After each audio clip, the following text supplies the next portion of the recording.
Well, good morning, everyone. Once again, we have with us Marc Boney, an astrologer who has done extensive work with Jaimini, amongst other things, and he's going to follow up today with some more of his findings and also give us all some hints on what we can do for ourselves to help us in our studies. So welcome, Marc, and please take it ahead. Okay. Thank you, Phyllis. I had mentioned last time that I had, recently published this book, The Essentials of Jaimini. And so I thought maybe I would just sort of share. And I mentioned that, what's in the book is like 95% what K N Rao taught me. Nothing is some of my own observations. And so I just thought I would carry on with some of what I was, and building on some of what I was sharing last time, okay? And to do that, I'm going to now share my screen. And you should be seeing a chart of Mel Gibson, yes?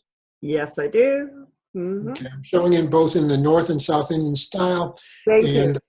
I'm placing the abbreviations for the different karakas using the 7 karaka scheme are listed here in the chart. You see those, yes? Yes, I do. So, the reason I have this chart up is that this man, Mel Gibson, who's a very famous American movie star, obviously, but also a director, right? He's currently up for an Oscar, an Academy Award, for being the director of this film that's also nominated for Best Picture it's a war film called Hacksaw Ridge, World War II film, right? So he's up for this award. And, if we look at his chart, I was talking about exchanges before last week, right? And one distinctive feature of his chart you'll see is an exchange between the Sun and Jupiter. Jupiter's in the Sun sign Leo, Sun's in Jupiter's sign Sagittarius. Now, I was talking last week about how one of the things I like about the Jaimini system is the way in which events can sometimes come out in just a very simple and straightforward way. Right? And in K N Rao's approach to doing Jaimini, the AMK, planets with the second highest degrees, can be utilized to very simply predict times when a person could rise up in life professionally in their career, become more significant.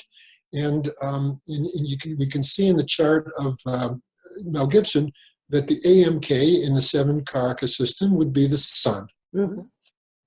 And using Charadasha and using K N Rao's calculation of Charadasha, well, first of all, let me just lay out the principle. The principle is that when you're running a sign period containing the AMK, in his case it would be Sagittarius, and then when you run the sign period of where the AMK would fall in the 10th from there, using that sign as a lagna, these could be periods that could prove significant.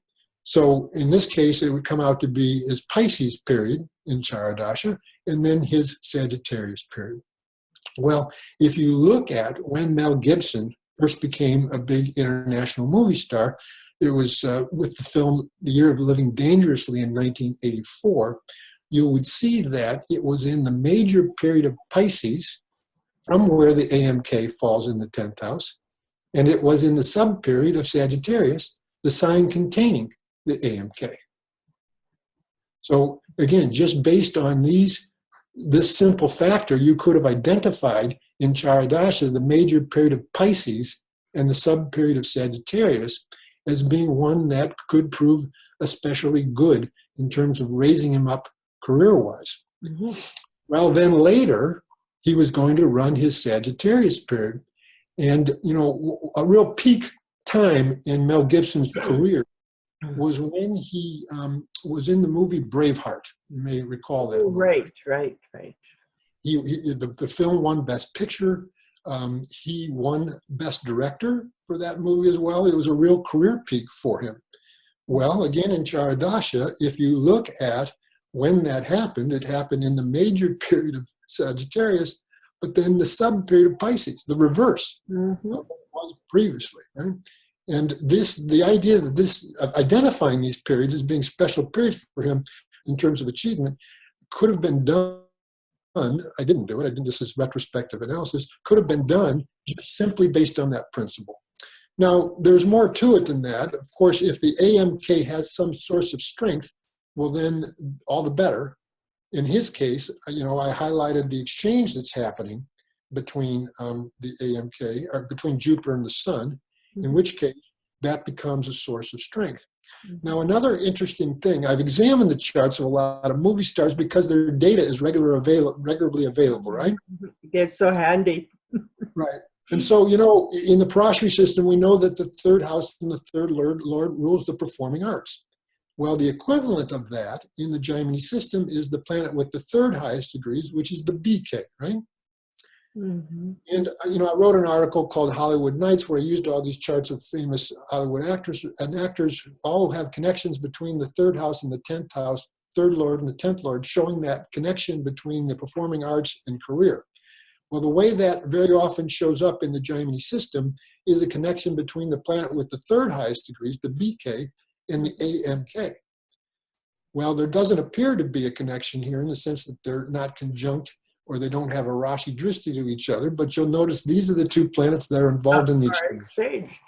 Right. So this has been my research with regards to how, acting, a career actor, someone who does it for a living, can show up in the Jaimini system, and this is the way it shows up in the chart of Mel Gibson's.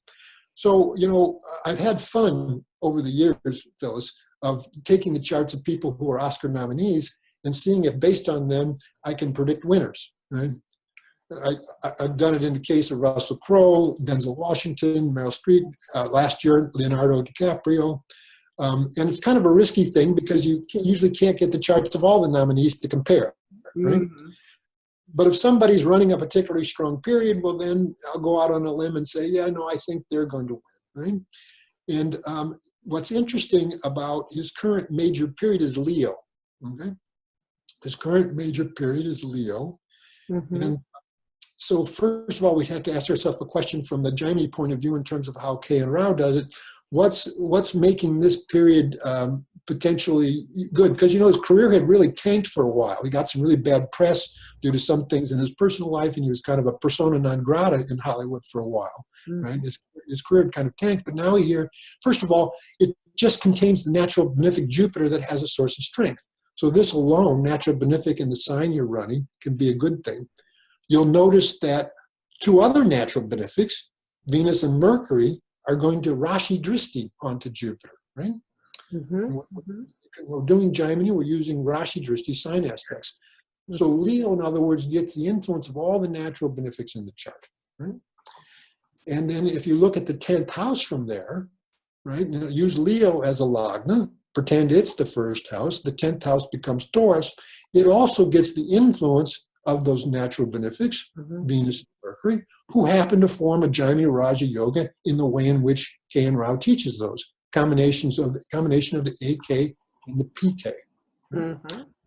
So what I was interested to see is that, I'm going from memory here because I look at this for a while.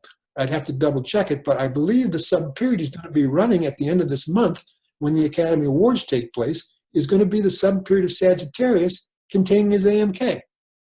We have a winner again. Maybe. Maybe. Now, it's promising. Well, it looks promising. He's even nominated, means he's running a good period, right? And that's what could be showing here. And I'm not done working on it. I'll work on it further. But, my preliminary assessment is, wow, looks pretty strong. He might win again based on just these simple principles. Again, the principle I'm going by is that a person running the period or sub-period of the sign containing the AMK, right? Or from where the AMK falls 10th. And if the AMK has some good source of strength, then that's better even. So it's just, this is what I mean. I wanted to show people this as an example, what I mean by the way in which sometimes events can come out, in this case, peak periods career-wise, can come out just through a pretty simple set of factors, and you don't have to get into all this complex analysis. And here I'm only using the Rashi. I'm not even using divisional charts. I think many viewers are going to thoroughly enjoy this because it is so simple, it is so straightforward, and working with Jaimini, we become accustomed to dealing with the Characarikas, and it's, as you explain it, it's written all over the chart. This is a wonderful technique, and I think a tremendous teaching. Well, and you know, there's this saying that, you know, hindsight is 20/20, right? Oh, And yes, yes. Isn't it wonderful? And to the astrological skeptic, 20/20 hindsight means nothing.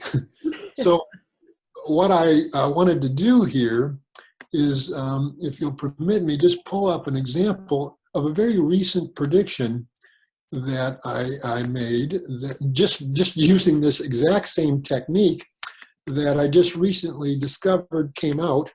And it'll just take me a moment to get the right chart up here. This is a chart actually of a friend of mine going back from my college days. You know, actually one of my best friends from college. And where is he? My goodness, looking for. It's hard for me that the print is so small when I'm pulling it up in the program, but I'll get it. There it is. Okay. All right. So this is the chart, as I said, of a man my age. It means a really old man. We're mature. We're mature. That's right.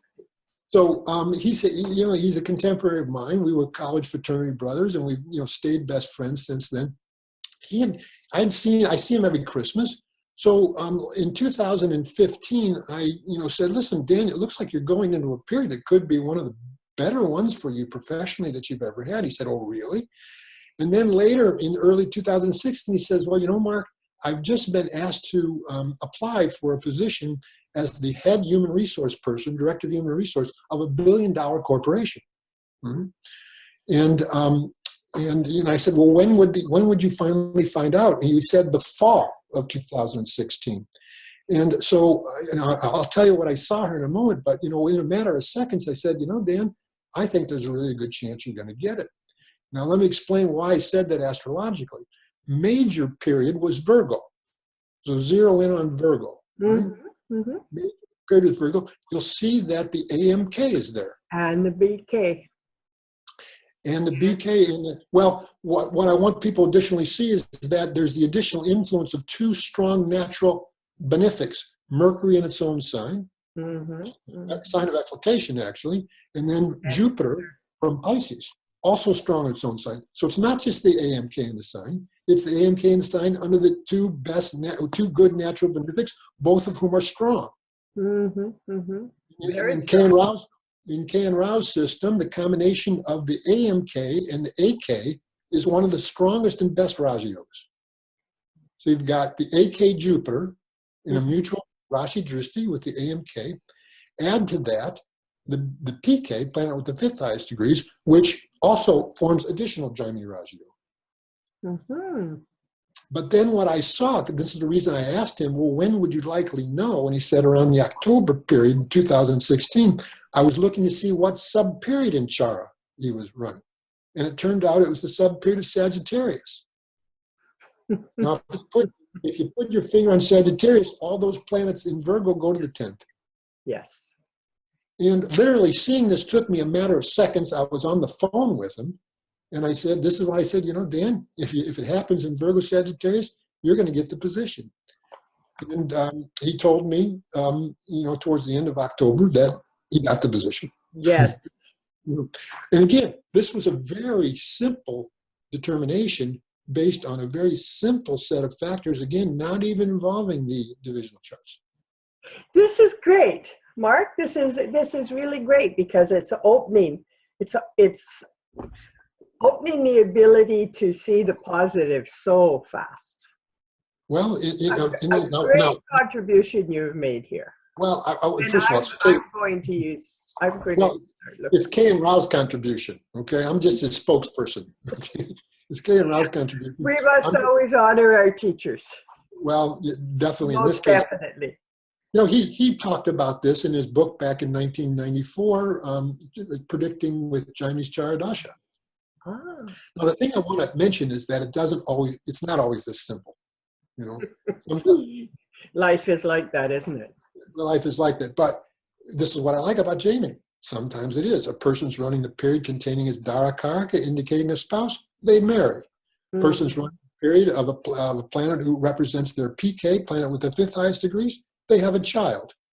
They run the period of a planet containing their AMK, you know, they rise up in life. Yes. Sometimes they're running the period containing the GK, planet with the sixth highest degrees, representing all the connotations of the sixth house, including illness, and they get sick. Yes. You know? Yeah. Like Franklin Delano Roosevelt did when he ran his Aquarius period containing his GK. It's when he was stricken with polio and ended up paralyzed for the rest of his life. Yes. Right? So, you know, this is all of what I'm talking about, you know, in this book, and trying to show a lot of examples, just to kind of, you know, show the efficacy of this system and how sometimes events do come out in a very simple, straightforward way. That's it. That's what I had to share with you. This is fantastic. And I can guarantee you a lot of people are going to appreciate this. And I am one of them. And now I hope you take a few minutes and give some advice to all of us who are attempting to study. What do you feel in your experience are some important things? Well, first of all, you know, I've been talking about Jaimini, which of course is not the primary, you know, approach in the world of Jyotish. Parashara is. And, you know, Sri Rao's school in Delhi, which is a 2-year program, if you were going through that program, you wouldn't study Jaimini until the second year, all right? Mm-hmm. Now, in other words, my recommendation is, his recommendation would be that you get a real solid foundation in Parashari Jyotish, all the basics, you know, of Vedic astrology, before you go more into this specialty area. Is it absolutely necessary? No, but that's probably the more optimum approach. And, you know, you have to partition your mind. I mean, you know, you see some people mixing the two systems, which I think is a mistake personally. So in other words, when I'm doing Jaimini, I only use Rashi Drishti, that is sign aspects. When I'm doing Parashara, I'm only using Parashara aspects. I'm only applying Jaimini concepts to my interpretation when I'm doing Jaimini, you know, and I'm only applying Parashara concepts when I'm doing Parashara. And I don't mix the two. I think, personally, I'm just expressing a personal opinion, I think you end up with goulash. You know, well, it does get complicated when you run them all together, and then you can toss in the Nadi aspects for, you know, a little color. It gets hopelessly complicated, and you know, your eyes start to glaze over, your brain short circuits because you're trying to take in account too many factors. But that's a personal opinion. I mean, you asked me about. My other thing is that, and I'll lead into this other thing by just telling a quick story. You know, after I met and studied with K N Rao for a couple of years, my aspiration was to be like him, you know, to be a really proficient Jyotishi, someone who could predict. And I went to stay with him for a period of time in India in the late 1996. And we were traveling alone once along those long bus rides along the back roads of India, if you've ever done that. Which yes, is quite it's an experience. Yeah, it's an experience, all right. And so at one point I just asked him, you know, I told him this, you know, K N Rao, how did you become, you know, such a good predictor, and how can I become such a good predictor? And he looked at me and said, well, Mark, over a period of 10 years, you need to work on 1,000 horoscopes, you know, seeing the correlation between their life events and always asking yourself the question, how could have that been predicted? Right? And you need to gain a lot of what he calls saturated experience. And, you know, that's kind of discouraging to hear. 10 years, 1,000 horoscopes. And, but, you know, I've come to appreciate the wisdom of that. And, you know, I like to joke, well, I did that. And I still can't predict like he does. But, you know, nonetheless, I'm certainly a lot better than I was beforehand. And this is where I like to say is that once you've learned well the basics, you know, all the interpretive principles, learn them from a good teacher, then Jyotish will teach you Jyotish. Meaning, yes. Just by, you know this, fellas, just by working on charts and getting that experience, seeing how things are coming out, work on correct horoscopes based on, you know, good time. Then that's how you learn. Some of the things I observed last time we spoke about, you know, exchanges being, you know, we looked at the chart of Mel Gibson. The exchange between the Sun and Jupiter is a very favorable exchange from Leo. It becomes a 1-5 exchange. This is what I was talking about last week. Running a sign period from where there's a favorable exchange, I just started to notice how that is favorable for that period. So this is something I just gained by studying charts. Right? And this idea of the Sun, when you're running the Sun period, particularly if the Sun's strong, that alone can make you more of a star, make you shine more during those periods. So this is, and then, this was true of this chart. The Sun's in this chart, not just the EMK, right? Right. It was a period. So, that would be, but first of all, you can't learn Jyotish from a book. There's a lot of good books, and you can learn a lot from books. I learned an awful lot from reading K N Rao's book, but you can't ask a book a question. Isn't that the truth? And like they say, the printed word is dead.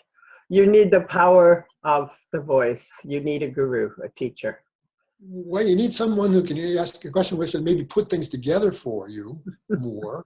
Once in a while, yes, definitely. Once in a while. And so, and I tell people, find someone you feel comfortable with who somehow has become credible. K N Rao was very credible to me because he predicted based on my chart, and he saw events in the past, he saw events in the future. I said, okay, this man is the real deal. I want to study with him. And that's important. So important. The problem these days, unfortunately, everybody learns Jyotish these days off the internet, which, you can learn some Jyotish off the internet, but there's a lot of conflicting ideas there. There's a lot of, I think, sometimes misinformation or wrong impressions are made. And so, I tell people that find somebody you can study with in a systematic, progressed learning sort of way, that one thing builds on the other, and there aren't these big gaps. And, I think people would really benefit from that more. In combination then, when I met K N Rao, I stopped reading anybody else. I stopped studying with anybody else, I just focused on, what he had to teach. So I wasn't getting conflicting information. It wasn't confusing to me, right? Then, having gotten that foundation, well, I can explore anything I want to explore and decide whether I think it's valuable or not. Right? So I couldn't agree with you more. Yeah. So, you've had your own experience, Phyllis, right, of what Yes. works, what worked for you and maybe what didn't work. And so my teacher is Sanjay Rath. So no, I understand that. No, I understand that. Yeah, very well. And now I am looking at others as well, and can do so, just as you said. If you get a good foundation, a good base, then you're ready to look at the world of ideas that are presented on the net and by other teachers, and Absolutely. You have a foundation to do it from. And one thing I appreciated about K N Rao is that he never presented himself as some sort of final authority. And he always said, here is the result of my researches. Here's this principle. Now you test it. Do you find it or not? Research is the most important thing, and everybody's got to do their own. To some degree. I mean, you can take others' researches, but then you can test it on your own. That's, he once said, and maybe he was exaggerating, that he never taught anything unless he had tested it on 200 horoscopes. I have no reason to believe that wasn't true, because what I found is everything he shared with me, just like some of what I just shared with you, whenever I tested it, it worked. Now, there's always going to be things that modify and create exceptions and all that sort of thing, but by and large, this principle... Where would we be in Jyotish without the exceptions? Well, yeah, and of course there's an exception to everything. Yes. But still, I mean, that comes with experience. And really, I don't know if I would have any other advice, and nothing really comes to mind. Well, what you've provided is a lot. And Mark, I really appreciate it. And I know that our viewers will appreciate it as well. So is there anything else we should be talking about then? Or? No, I think for this time, I think we are finished. Great. And I'm sure we're going to meet again. Well, that would be fine with me. I'd enjoy that, Phyllis. And again, I want to thank you and Sunil for inviting me to participate. Appreciate that. Well, please think about anything else that you would like to present to the viewers. And Well, if you don't mind my doing a little plug, I am this Sunday doing a half-day webinar entitled "The Secrets of the Dashamsha." This is on Parashara Jyotish. okay. And on my website, which is just my name, www.marcboney.com, with Mark with a C, any of the details about that are available. There's also an introduction to this webinar on my YouTube channel that if people might be interested. That's it. A little bit of advertising. A little PR I'll stop never there. hurt anyone. Okay. All right. All right. We'll be in touch because I sincerely hope you're going to be back to talk to us again soon. That would be my pleasure. Take care. Okay. Take care.